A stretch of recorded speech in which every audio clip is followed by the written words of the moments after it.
बिल्कुल देखा जाए तो नगरोटा और बडगाम दोनों ही सीट पर उपचुनाव हो चुका है और उपचुनाव के बाद आज मतगणना होगा। 8 बजे मतगणना का समय है, तो लगभग 8 बजने ही वाला है।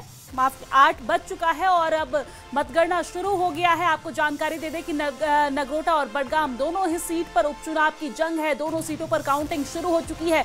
कड़ी सुरक्षा के बीच ये काउंटिंग शुरू हो चुकी है। आपको जानकारी दे दें कि 3 लेयर की यहां पर सुरक्षा की गई है और इन दोनों सीट पर काउंटिंग शुरू हो चुकी है। वहीं अगर बिहार विधानसभा चुनाव की बात करें तो बिहार के विधानसभा चुनाव की 243 सीटों पर भी काउंटिंग शुरू हो गई है।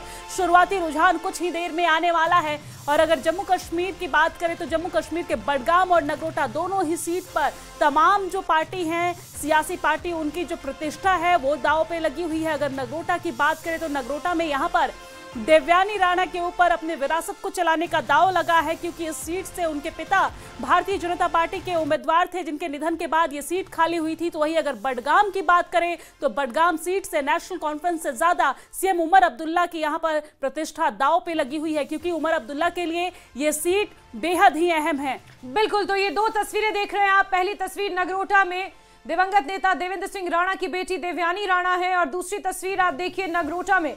नगरोटा बडगाम 2 उपचुनाव हुए जहां पर खूब सियासी बवाल इस दौरान जम्मू खित्ते और घाटी में देखने को मिला और तमाम उम्मीदवार यहां पर अपनी साख बचाने के लिए मैदान में हैं। और सबसे बड़ा दांव यहां पर मुख्यमंत्री उमर अब्दुल्ला की प्रतिष्ठा का है, क्योंकि बडगाम को उन्होंने छोड़ दिया था, बडगाम से उन्होंने इस्तीफा दिया, फिर अपनी परंपरागत सीट गांधरबल को चुना। लोग इंतजार कर रहे हैं और नगरोटा में 73,000 से ज्यादा मतदाताओं ने अपने मताधिकार का इस्तेमाल किया। वहीं बडगाम की अगर बात करें तो 1,26,025 मतदाताओं में से लगभग 63,000 से ज्यादा मतदाताओं ने अपने मताधिकार का इस्तेमाल किया। वोट परसेंटेज जहां नगरोटा में बढ़ चढ़कर लोगों ने हिस्सा लिया। और समीर का सीधे रुख कर लेते हैं वोटिंग सेंटर के ठीक बाहर से हमारे सहयोगी समीर हमारे साथ जुड़ चुके हैं। समीर, काउंटिंग शुरू हो चुकी है और कुछ ही देर बाद पहला रुझान भी आना शुरू हो जाएगा नगरोटा में। जरा बताएंगे, दिखाएंगे तस्वीरें काउंटिंग सेंटर के बाहर से।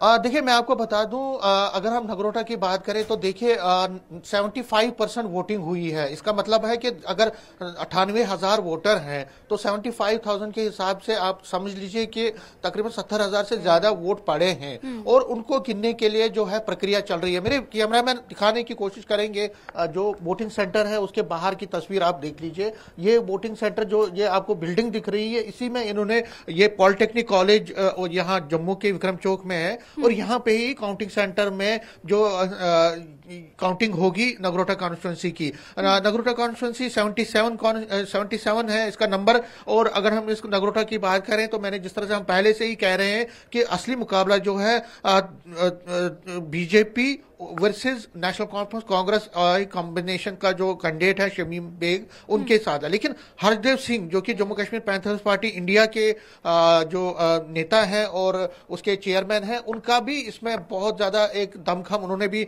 लगाया हुआ है। अभी जब मैं आपसे बात कर रहा हूं तो आप इसको ब्रेक भी कर सकते हैं कि पोस्टल बैलेट की जो काउंटिंग है वो शुरू हो गई है, क्योंकि देखिए एक प्रक्रिया जो होती है वोटिंग प्रोसेस में, उसमें सबसे पहले जो बैलेट पोस्टल बैलेट्स होते हैं जो लोग बाहर रहते हैं और जिनको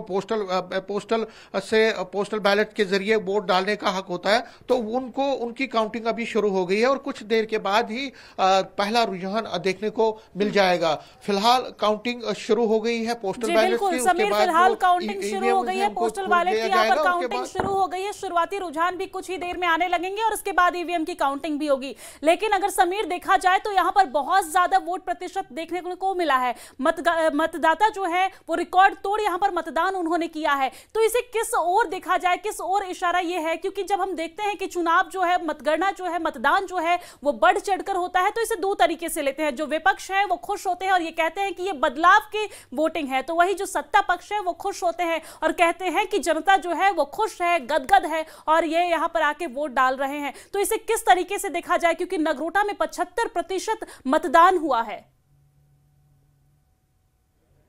देखिए, जाहिर सी बात है कि अगर ज्यादा वोटिंग होती है, और कई इलेक्शन में ये देखा गया है कि बहुत ज्यादा जब वोटिंग होती है तो वो जो अपोजिशन कैंडिडेट होता है उसके हक में जाता है। लेकिन नगरोटा में जब हमने टूर किया, हमने कई जगहों पे रैलीज को देखा, हमने लोगों से बात की, तो ऐसा रुझान तो देखा नहीं कि वहां पे कोई एंटी इनकम्बेंसी बीजेपी के खिलाफ दिखा है। लेकिन हाँ, हम एक जिम्मेदार चैनल है, हम कभी अभी वेट करेंगे पूरा जब काउंटिंग खत्म होगी उसके बाद कौन आगे कौन जीतता है। समीर, जिस तरह से आपने एंटी इनकम्बेंसी का जिक्र किया, समीर, एंटी इनकम्बेंसी का जो आपने जिक्र किया, नगरोटा में क्या हम इस फैक्टर को कंसिडर कर सकते हैं या करना चाहिए? क्योंकि अगर हम बात करें दिवंगत नेता देवेंद्र सिंह राणा की, तो वो नेशनल कॉन्फ्रेंस में रहते हुए भी उतने ही वोटों के मार्जिन से जीत वो दर्ज करते थे जितने वो बीजेपी में आने के बाद उन्होंने दर्ज किया। तो उनका जितना बड़ा कद था और जितनी बड़ी प्रतिष्ठा उनकी थी नगरोटा में, ऐसे में एंटी इनकम्बेंसी फैक्टर क्या कंसिडर करना चाहिए यहाँ पर?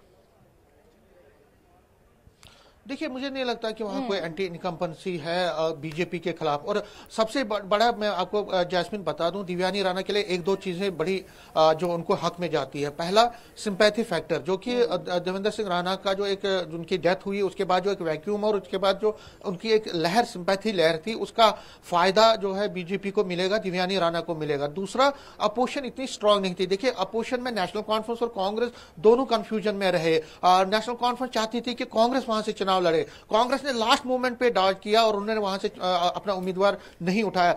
आनंद फानंद में लास्ट मोमेंट पे नेशनल कॉन्फ्रेंस को अपना कैंडिडेट उठाना पड़ा। तो जो एक कोऑर्डिनेशन होती है, एक अपोजिशन पार्टी की जो कोऑर्डिनेशन है, उसको लायक कर गई अपोजिशन। और दूसरा, हर्षदेव सिंह अपोजिशन पार्टीज के ही ग्रुप में है, वो इंडिया ब्लॉक का हिस्सा है, लेकिन यहां देखिए वो भी चुनाव लड़ रहे हैं। और वहां पे जो वो वोट काटेंगे वो एक्चुअली नेशनल कॉन्फ्रेंस के कोटे से वोट काटेंगे, कांग्रेस के जो अपोजिशन पार्टीज का जो वोट है उसको काटेंगे हर्षदेव सिंह। और कहीं ना कहीं कुछ वोट तो वो ले रहे हैं, क्योंकि उन्होंने बड़ी मेहनत की है वहां पे और जगह जगह घूमे भी है और उनका अपना एक दबदबा है वहां पे, अपने एक पॉलिटिक्स है उनकी। तो कहीं ना कहीं नेशनल कॉन्फ्रेंस के लिए भी ये भी एक बड़ा धक्का है। उमर अब्दुल्ला को देखिए, सिर्फ एक रैली की और एक रैली में भी उनकी माइक बंद हो गई, वहां पे कुछ ज्यादा बोल नहीं पाए।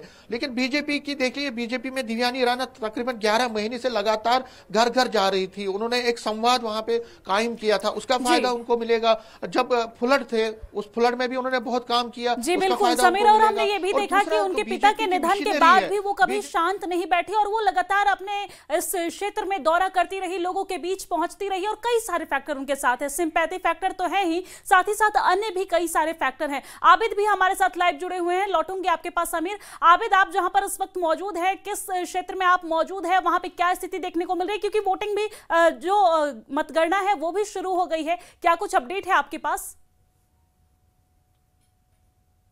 दिव्या, मैं अभी बड़गांव का जो काउंटिंग सेंटर है वहां पर मौजूद हूं और यहां पर काउंटिंग का जो अमल है, जो बैलेट पेपर्स है, फिलहाल उनकी काउंटिंग शुरू हो चुकी है और तकरीबन 8:30 के करीब से पहला जो ये है ईवीएम्स है उनकी काउंटिंग शुरू होगी। थोड़ा सा विजय, आप से गुजारिश करूंगा, थोड़ा सा आपको ये व्यू दिखाए इसका, क्योंकि काउंटिंग सेंटर के अंदर हम मौजूद है, क्योंकि काउंटिंग का अमल यहाँ पर शुरू हुआ है। आप देख सकते हैं यहाँ पर हलचल है, ऑफिसर्स जो है जो इलेक्शन ड्यूटी पे है वो हलचल कर रहे हैं, क्योंकि यहां पर कुछ देर कबल ही जो बैलेट पेपर्स की काउंटिंग है वो शुरू हो गई है और अब से कुछ देर बाद ही जो रुझान है, ट्रेंड्स, इनिशियल ट्रेंड्स, वो आना शुरू होगी। और तकरीबन बड़गाम की अगर बात करेंगे 63,000 वोट्स वो काउंट होने हैं और तकरीबन 12 राउंड्स होंगे यहां पर, जिस दौरान ये तय होगा किसने बाजी मारी है और किसके दावे कितने सच साबित हुए। क्योंकि बड़गाम का जो काउंटिंग सेंटर है वहां पर हम मौजूद है